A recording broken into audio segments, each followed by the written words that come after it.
nilikuwa naomba kuongea na viongozi ambao Mungu amewapea nafasi ya kusimamia kwa idara zozote zile.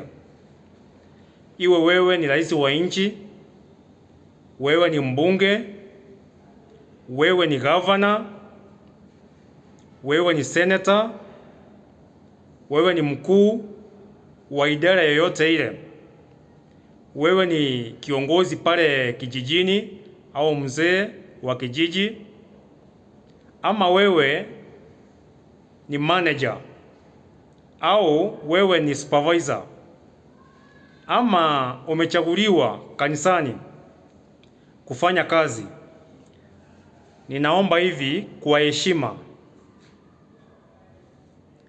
Mungu amekujalia kuifanya hiyo kazi.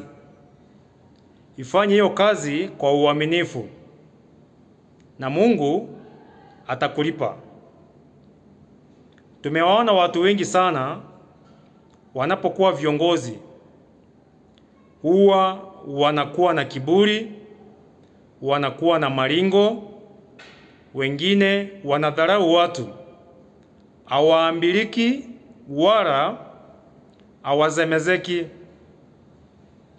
Wanakuwa watu wengine tofauti kabisa.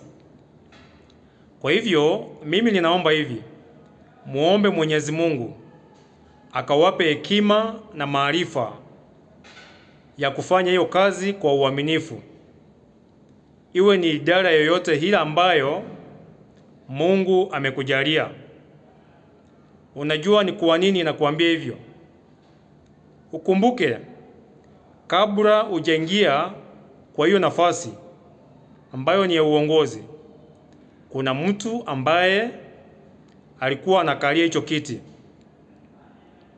Na wewe pia ujue kuna siku ambacho utakuwa umetoka hapo, mwingine pia aingie. Tofauti ni gani? Tofauti iliyopo ni namna mtu amefanya kazi yake anapokuwa kiongozi. Kuna wengine wanaacha hizo viti zikiwa zimeharibika, na kuna wengine huwa wanatengeneza hiyo nafasi. Kwa hivyo ujue hivi, siku moja uongozi wako utaisha na mwingine atachukua nafasi. Swali langu ni hili: utakaporudi kwa jamii, jamii itakuangalia kwa njia gani? Fanya kazi kwa uaminifu, uache kiburi na madharau. Mungu akuongoze.